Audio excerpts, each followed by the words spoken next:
చిన్న ప్రభుత్వ ఉద్యోగాలు చేసుకునే ఉద్యోగ కొడుకుని 2.5-3 ఎకరాలకు ఎంత చిన్న కమిత ఉండేది మొగల్తూరులో. అలాంటి కుటుంబాల నుంచి వచ్చిన వాడిని. నాలాంటి వాడికి గుండాగర్ది, డబ్బు బలుపు, దోపిడీ వ్యవహారాలతోటి ఉండే జగన్ పార్టీతో ఎదుర్కోవాలంటే ఎంత సత్తా కావాలో తెలుసుకోండి. ఒక సగటు మధ్యతరగతి మనిషి నర్సాపూర్ లాంటి, నెల్లూరు లాంటి, ఒంగోలు లాంటి చిన్న పట్టణ టౌన్స్ లో పెరిగినవాడిని నేను. లండన్లో పెరిగినవాడిని కాదు, న్యూయార్క్లో పెరిగినవాడు కాదు, చాలా నర్సాపురం లాంటి చిన్న చిన్న టౌన్స్ లో పెరిగినవాడిని నేను. సో నాకు ప్రతి మనిషి కష్టాలు తెలుసు. నాకు నర్సాపురం గురించి చెప్పాలంటే అన్నయ్య మెగాస్టార్ చిరంజీవి గారు వైఎం కాలేజ్లో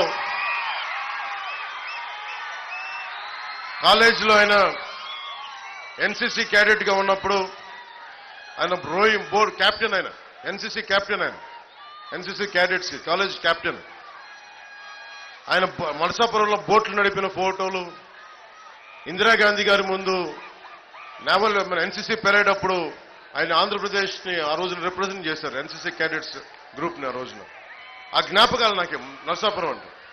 అలాంటి నరసాపురంకి నటుడుగానే కాకుండా ఒక రాజకీయ నేపథ్యంలో పార్టీ పెట్టి నేను ఈ రోజున మిమ్మల్ని ఓట్లాడు మీకు మా నాయకుడు నాయకర్ గారిని గెలిపించమని గాజు గ్లాస్ గుర్తు మీద అడుగుతున్నానంటే అది నిజంగా దైవ సంకల్పం. నాకు సగటు మనిషిని నేను.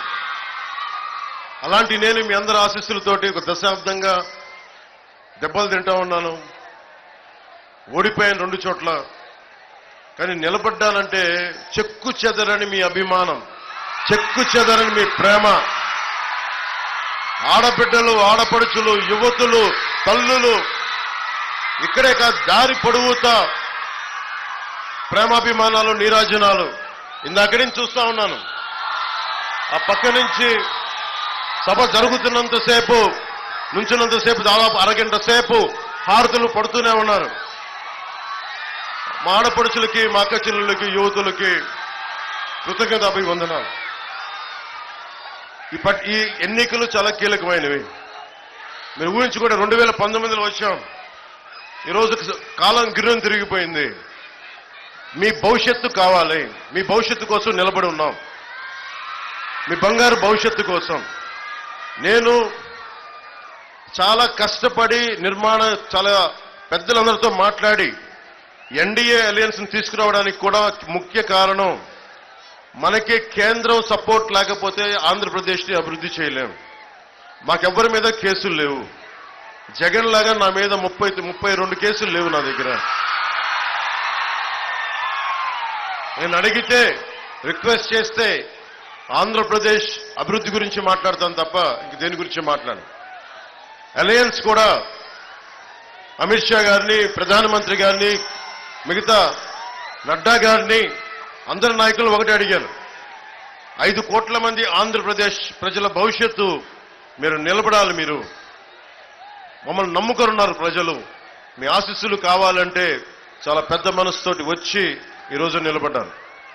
అలాగే మన నరసాపురం పార్లమెంటుకు సంబంధించి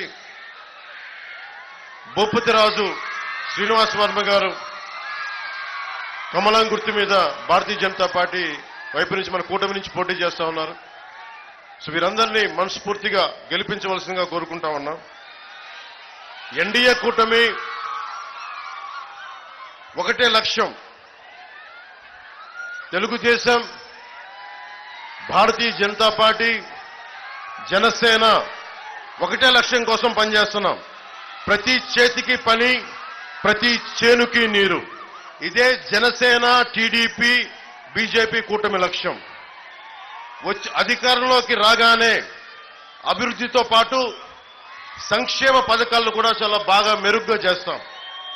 సంక్షేమ పథకాల్లో ఎటువంటి కోత ఉండదని మీకు మనస్ఫూర్తిగా తెలియజేసుకుంటున్నా. సంక్షేమంతో పాటు అభివృద్ధి లక్ష్యంగా పనిచేస్తాం. ఎన్నికల్లో ఈరోజు నేను అందరి తరపున అడుగుతా ఉన్నాను, కూటమి తరపున ఓట్లు అడుగుతున్నాను. నేను మీకు మాటిస్తా ఉన్నా, కూటమిలో మేము ఏ పథకాలైతే మేము హామీ ఇస్తున్నామో అవి అమలు చేసే బాధ్యత జనసేనగా మా అందరి బాధ్యత, అది ప్రజలకు మేము మాటిస్తా ఉన్నాం. అలాగే నదులను ఇందాక ప్రతి చేనుకి నీరు అంటే నదులు అనుసంధానం జరగాలి. అది అందించి రాష్ట్రంలో వలసలు పస్తులు లేని ఆంధ్రప్రదేశ్ నిర్మించడమే జనసేన, టీడీపీ, బీజేపీ లక్ష్యం, ప్రధాన లక్ష్యం.